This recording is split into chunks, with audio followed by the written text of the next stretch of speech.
अस्सलाम वालेकुम। आज हम गए थे एफटीसी बिल्डिंग। एफटीसी बिल्डिंग क्यों गए थे? बायोमेट्रिक के लिए, क्योंकि बायोमेट्रिक अगर आप उम्रे पर जाना चाहते हैं तो आपने बायोमेट्रिक जरूर करानी है। बायोमेट्रिक के लिए आजकल ऐप भी आ चुकी है, लेकिन हमारे साथ क्योंकि एक मोहम्मद खातून थी और उनके लिए जो हाथों की फिंगरप्रिंट्स हैं वो मोबाइल पर एक्सेप्ट नहीं हो रही थी और उनके लिए हमें बनाना पड़ा एक सर्टिफिकेट, जो कि ऐसे लोगों के लिए जिनको कोई माजूरी हो या कोई ऐसा मसला हो जिनके फिंगरप्रिंट्स जो है वो बिल्कुल एक्सेप्टेबल नहीं होते, तो उनके लिए आपने जरूर एफटीसी बिल्डिंग में एतमाद सेंटर है, वहां पर जाकर आपने बायोमेट्रिक करवा लेना है। बायोमेट्रिक अगर आपने वहां से नहीं करवाया तो उन बुजुर्ग खातून को या बुजुर्ग मर्द जो भी आपके साथ बुजुर्ग होगा उससे जाने नहीं दिया जाएगा। या तो आपका बायोमेट्रिक कंप्लीट हो या फिर उनकी सर्टिफिकेट हो जो कि एतमाद सेंटर ही आपको देगा। पाकिस्तान से गवर्नमेंट ऑफ सऊदी अरब का लिंक होता है और उनका पोर्टल जब ऑन होता है तभी वो आपको बायोमेट्रिक भी करके देते हैं और उनकी तरफ से ही इजाजतनामा मिलता है कि हाँ भाई ये फला शख्स माजूर है या इसको हाथ में प्रॉब्लम है जिसकी वजह से उसके बायोमेट्रिक नहीं हो पा रहे। तो हम गए, मैं आपको वो मनाजिर भी दिखाऊंगी कि बायोमेट्रिक जो एतमाद सेंटर में होता है वहां पे कितना रश होता है।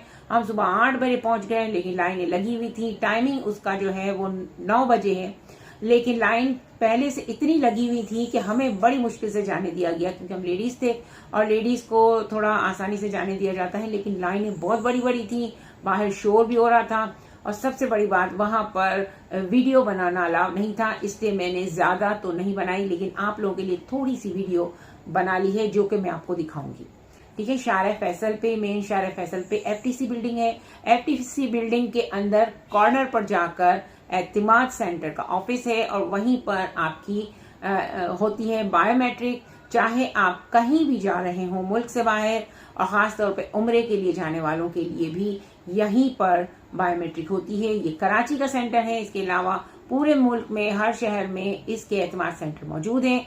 आप अपने अपने शहरों के एतमाद सेंटर से आपकी बायोमेट्रिक करवाएं। उम्रे पर जाने से पहले, वीजा आने से पहले आपने करवा लेनी है।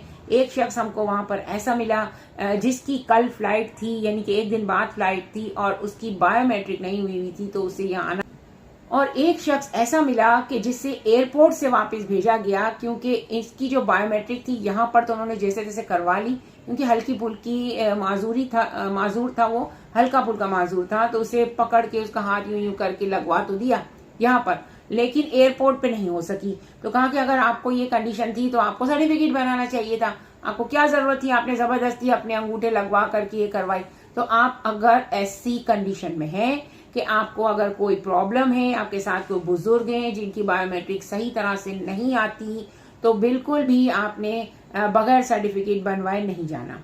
आम लोगों की सर्टिफिकेट नहीं बनती, बायोमेट्रिक होती है, उसकी चिट मिलती है। ठीक है, मैं यहाँ पे नहीं दिखा सकती क्योंकि यूट्यूब की तरफ से पाबंदियां हैं, आप अपनी लीगल दस्तावेजात और बायोमेट्रिक की फोटोज वगैरह यहाँ पर नहीं शो कर सकते। लेकिन मैं आपको ये बाय वर्ड्स बता रही हूँ कि जो बायोमेट्रिक होती है ना, उसको जब हम यूं लगा करके उनको दिखाते हैं तो वो हमें एक छोटी सी चिट बना कर देते हैं। जैसे आप किसी स्टोर पर लेते हैं, खरीदारी करते हैं, लंबी सी चिट आपको मिलती है, ऐसी लंबी सी चिट आपको वो लोग दे देंगे हर बायोमेट्रिक वाले को। लेकिन जो माजूर होंगे या जो बुजुर्ग होंगे जिनकी बायोमेट्रिक नहीं आएगी, उनको इतना बड़ा लेटर मिलता है, इतना बड़ा लेटर मिलता है। उसके ऊपर एतमाद सेंटर का मोनोग्राम लगा होता है, नीचे उसकी सारी तफसील होती है, इसके बाद नीचे स्टैंप लगा होता है, साइन की भी होती है। तो ये जरूर लेकर जाएं तमाम बुजुर्ग, तमाम ऐसे लोग जिनकी कोई ना कोई छोटी मोटी भी प्रॉब्लम है ना, यानी बायोमेट्रिक तरीके से नहीं आती, आप बैंकों में जाते होंगे तो आपको परेशानी होती होगी, तो आपने ये लेटर बना लेना है।